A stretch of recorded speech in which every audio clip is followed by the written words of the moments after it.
Welcome back to War Thunder and welcome to the tank review on the Type 61, which is Japan's rank 4 battle rating 7.3 tank. In this tank review I will give you more than just a rundown on the statistics and a comparison to its major opponents on the battlefield. Furthermore, I will also, like usually, give you tips and tricks how to make it work, how to take it out effectively on the battlefield, but furthermore I have to begin with giving you a serious warning. Under the aspect of realistic battles, I have to tell you, do not use this tank as your top tier tank in the lineup. The reason for it is complicated and I want to spend the first few minutes trying to explain you why you're better off not playing this tank and researching even tanks like the STB1 with the STA1 or the Type 60 SBRG. And we have to talk here about the matchmaker. Now, I hope you have prepared some chips and something to drink, because this will be an exhausting discussion and an exhausting walk through certain battle rating areas. First of all, we immediately can see that the Type 61 is the only 7.3 tank in the Japanese tech tree, and we have also a jump from a 6.7 battle rating lineup consisting of the M42 Duster, the STA1 and the Type 60 SBRG. All of those are at 6.7. I exclude here the STA1 for the sake of the argument, because the STA2 is not very great. So, furthermore, you can back up this lineup with the M41 Walker Bulldog, or even some very experienced tankers like to use the Chiri 2 because of its autoloader. However, then the Type 61 is literally a standalone, and then again you have a big jump to 8.0/8.3 in shape of the STB1 and the Type 74. You can play the Type 61 in conjunction with those two, but please do not use this tank as a standalone tank. Why is that? Well, you actually punish a lot of other people's, namely the rest of your team, to such an extent that I have to point it out here. And that has to do with kind of the new meta of the realistic battle workout. Before the patch, before the introduction of Japanese tanks, you had kind of a lottery which nation plays together with another nation against the other two nations, so to speak. For example, it was possible that the American and British tanks had to face the Germans and the Russians, and in all other conjunction or mixtures you can think of. With the introduction of the Japanese tank tree, that shifted a little bit around. Not a little bit, but significantly. Which is usually not such a big problem at lower tiers, but at higher tiers it is a big problem. Because now Germany and Japan nearly exclusively play together against the other two nations. So when I play at this battle rating 7.3, there are not enough other Japanese players in the queue to give me a full Japanese team. So I always work together with the German tanks. Now, why is that a problem? Simply because Germany has no 7.3 tank, which wouldn't be a problem as long as the 7.0 tanks would be very powerful. But they are not. The Coelian has no chance in a comparison against the Kugelblitz, also on the battlefield in pure performance. The Jagdtiger, as much of a monstrosity as it is in arcade, in realistic it struggles, especially when it gets up tier and has to face Russian tanks at 7.3, like 10.5 centimeter King Tiger. I played enough battles to point my finger on that and confirm that. And then we also have the simple fact that you have just simply two high tier German lineups consisting either of 6.7 tanks with the beloved Panther II and the King Tigers, which are also backed up by some very capable tanks like the Jagdpanthers, including the premium version, the Ferdinand, the Sture Emil, and even some of the other tanks at tier 4 are capable of fighting at 6.7. But this lineup has a significant problem when getting up tiered, especially against Russians. I will point this out in a moment. And then the next lineup is at 8.0, consisting of the Leopard 1, Leopard A1A1, Flakpanzer 1 Gepard, Hanomag Henschel 4.5, is not played by itself. So all the 7.7s are always part of an 8.0 battle, except if you're just grinding for those 8.0 tanks. And also the mouse is not played very often. So you either get into a 6.7 battle or you get into a 8.0 battle. Now why is that a problem? That is normally a very favorable kind of matchmaker, because you think, I face a lot of lower tier enemies then as well. The answer is no. I don't know exactly how the matchmaker works, but the problem here is empiric.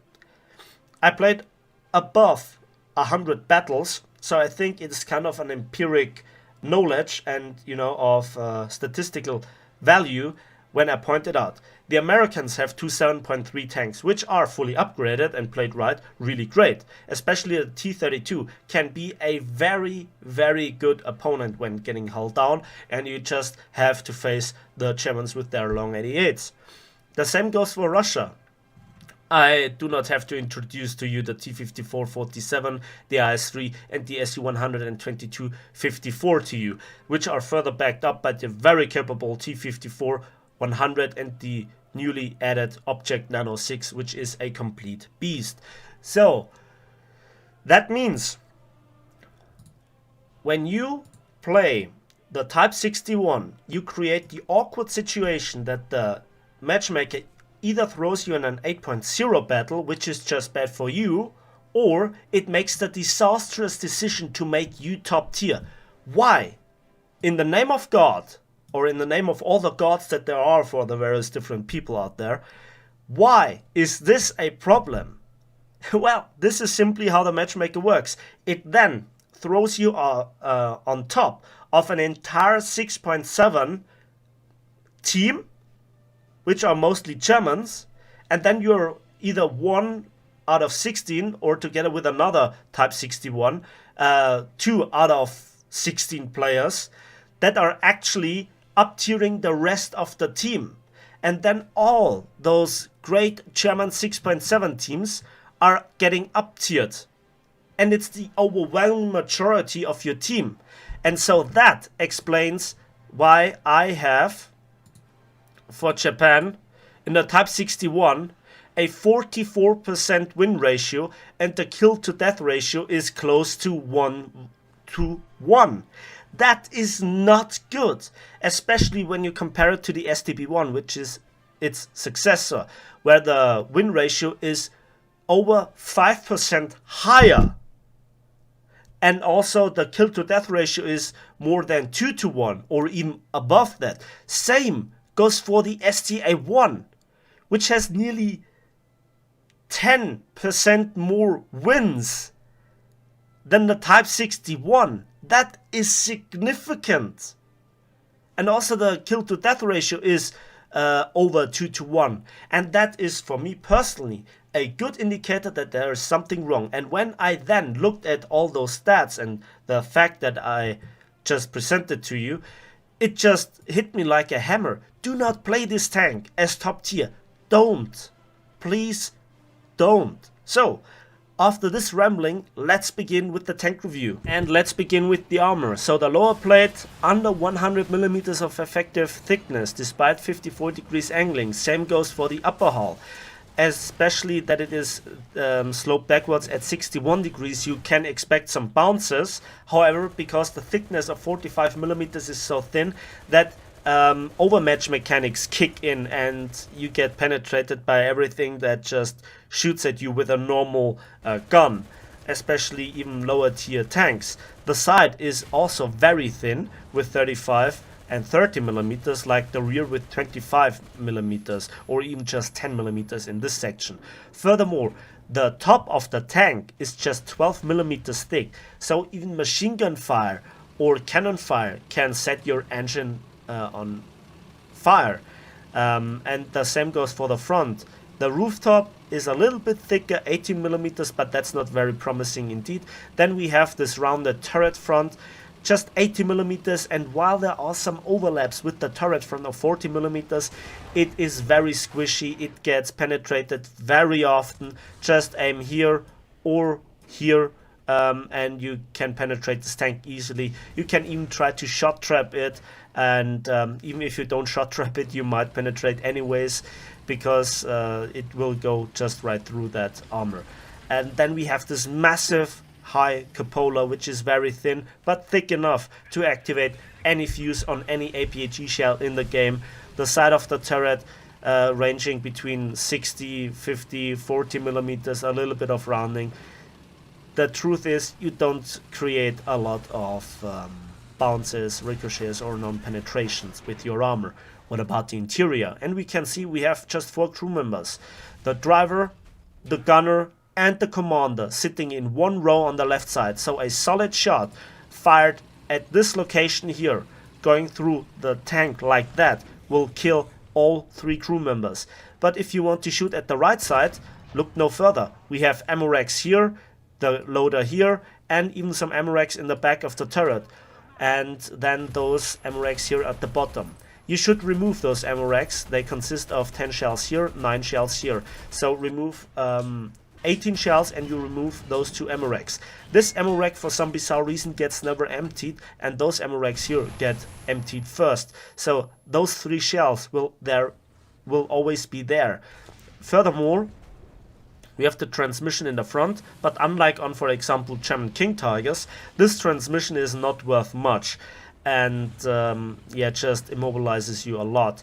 Then we also have this rather big engine with those fuel tanks that loves to blow up and catch fire. So this tank is not very survivable. Furthermore, we have here a 50 cal on top and this massive gun breach for this 90mm gun. The drawback of this big gun breach, of course, is that it takes a lot of damage very often from side shots or from frontal turret penetrations. But the downside that it really delivers is that you can't shoot back, but the big gun breach doesn't protect your crew in any way, shape or form, so they always die anyway, which is a shame. So the armor isn't good, the interior isn't good. Let's talk about the mobility. Immediately we can see that the mobility is a mixed bag. While we have one of the weaker engines, we have the actual lightest tank in this battle rating comparison. Just its predecessor, the SDA-1, is lighter by half a ton, giving it a specific horsepower to ton ratio of 16.5. That is actually not bad, but it lacks a little bit the M48A1 and the M47 in direct comparison. But it is also then just significantly worse than its successor, the STB-1. So the horsepower to ton ratio is not too bad. The top speed is as well kind of comparable with 45 kilometers an hour. Just the STB-1 again as its successor is significantly faster, like the T-54 1947. And the reverse gear, which got recently buffed from -2 to -8 kilometers an hour, is the second worst after the T-54 1947. So sadly you can't do those kind of leopard poke out and reverse really quickly or those retreating maneuvers, for example, that are also known from the Super Hellcat. But you have neutral steering, which is a good thing. However, the neutral steering is very sluggish, very American, not like point on, and overall the maneuverability is decent, but it doesn't justify the battle rating of 7.3.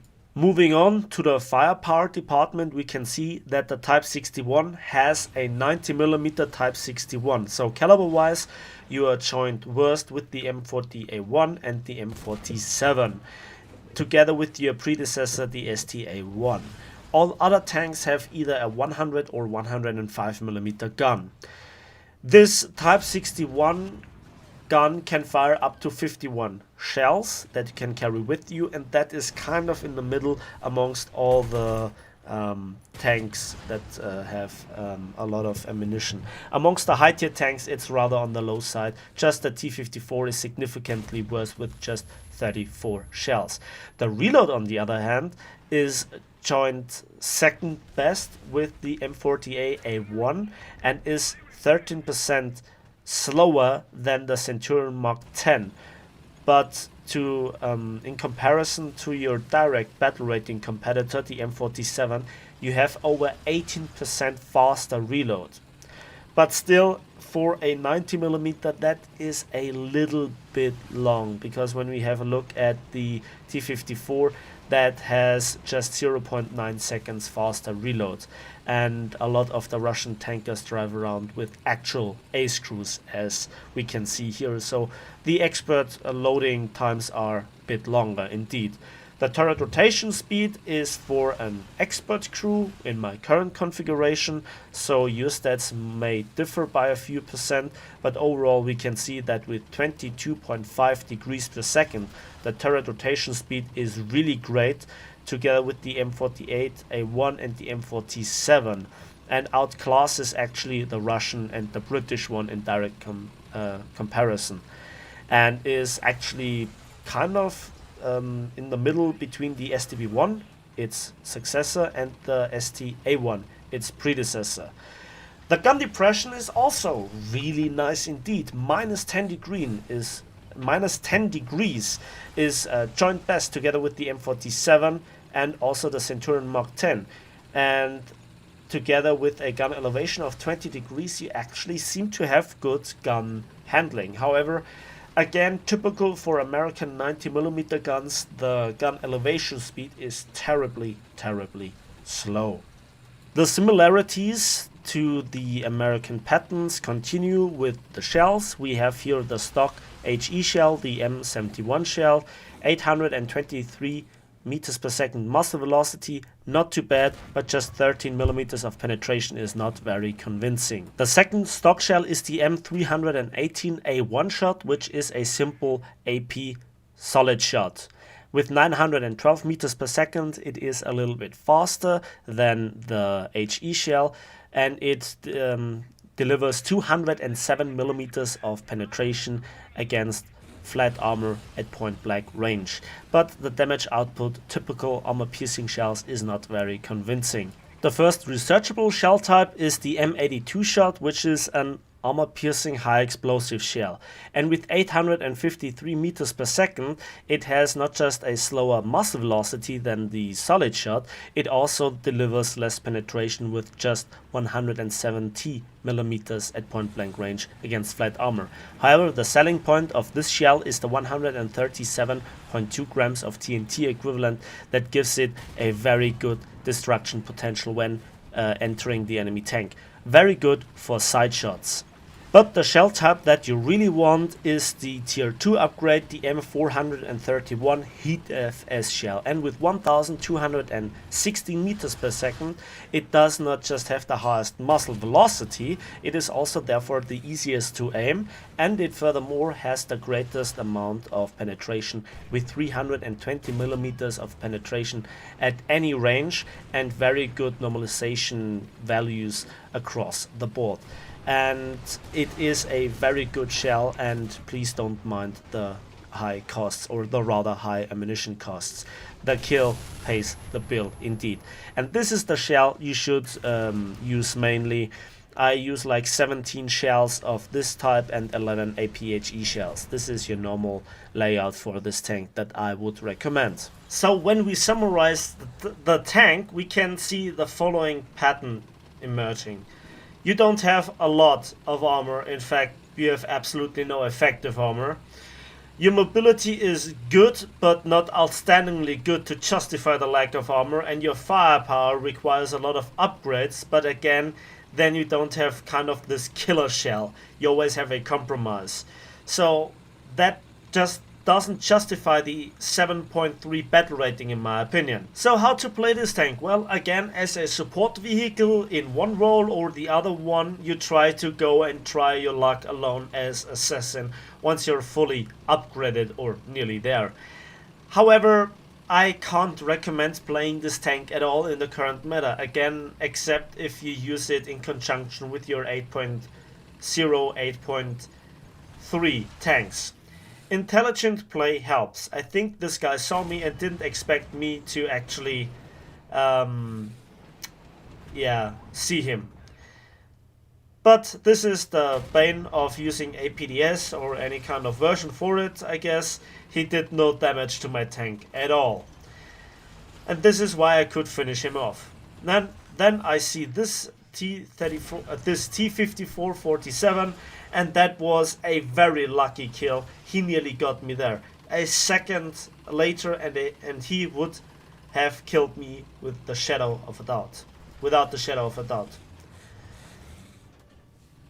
Then I further advance here, and I just think to myself, well, try your best, man. There is no plan that you actually can execute with this tank by itself. You always have to have the jump on the enemy or catch them off guard. And this is when I actually get pretty damn close to their spawn, which is something that I usually do not want to do so early on. But Frozen Pass Mountain in this configuration is a map that gives you a very unique opportunity, and at the end of the day, this tank doesn't fill me with pride, so I have to get what I can get. And I see this M103. I am carefully trying to take out the gun breach so he can't fire back. And now I can have all the reload in the world, and I aim there low for the ammunition and take him out. That was a very chancy shot, but at the end of the day I had all the time. It would have been a problem if somebody would have spawned in right at this moment, but it doesn't matter. So now I actually take the enemies from the rear, and there we can see this T62 is easy prey. And that is actually the battle. And that was the last kill that I will make. So normally I try to present you some ace tanker gameplay, but it just was not to be. And I had many opportunities where I could have gotten probably a kill. You hear all the AAA firing in the background, and I was really interested in getting there, but one Leopard A1A1 went straight through the spawn and cleaned them up with hash, as you could hear. So now I try my luck getting down here and maybe catch some enemies that try to go into the tunnel. But again, there is another teammate of mine that had exactly the same idea. Somebody else is driving through the capture zone, decapping it and moving on. So there is not too much that I can do. I'm desperately trying to get the lost enemies. At that moment there are still a lot of them left, and yeah, you know, while moving that fast behind enemy lines, you're always in danger of getting caught by it. On the other hand, I have to continuously change position, and I see these beer cats here, or beer can. I know I made a fool out of myself last time I tried to pronounce it, but those beer can jokes, and I nearly hit him there. And he seems to be a bit angry about this, and I tried to shoot him down with the 50 cal and actually hit him right there, but it didn't register a hit. And he actually does the smart move here and does a loop. None of us is in an aircraft at the moment, so you can try to do this maneuver without impunity, as it actually takes it out of our effective gun elevation. And he sets my engine on fire with just a few hits. If he had focused on my turret, surely some of my crew members would have died, probably even killed me. And you can see those long repair times that you have for the engine that very often kill you. And I'm now very worried that he takes me out. But again, I have to say, don't use this tank as top tier tank or as your top battle rating tank. You just don't do yourself a favor, and you also actually punish the rest of your team, as I tried to tell you in the beginning.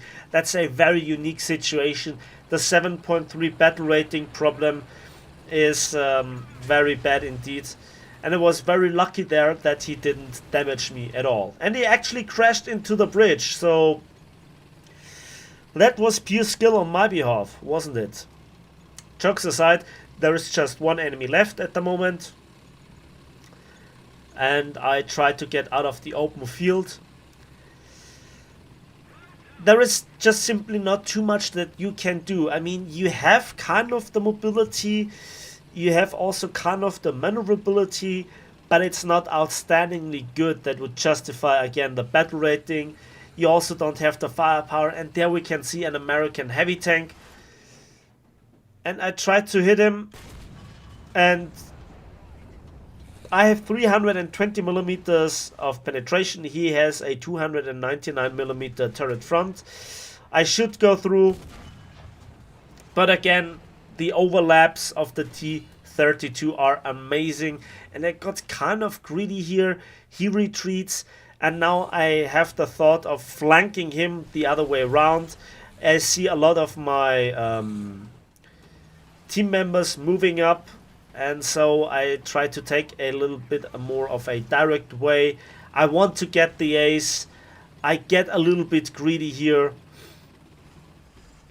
and he moves forwards again. I have the next shot into him, but again, no penetration. The T-32 is an excellent heavy tank in terms of turret protection, and I didn't want to risk a hull shot. And he took out the entirety of my crew right there. So that's it for this battle. The T-32 got taken out shortly afterwards, so let's have a quick look at the post-battle results. And we can see that for 4 kills we got 21,000 silver lines and 3,319 research points, and we were first in team with 1,154 score points. So I hope you enjoyed the tank review. If so, please give it a like and subscribe if you want to see more. Let me know in the comment section your thoughts about the issues that I just told you, and if you have the same experiences, and what are your experiences with this tank so far, and when also facing it. Anyways, that's it for me today. So thanks for watching, thanks for listening, and we will see each other on the battlefields of War Thunder.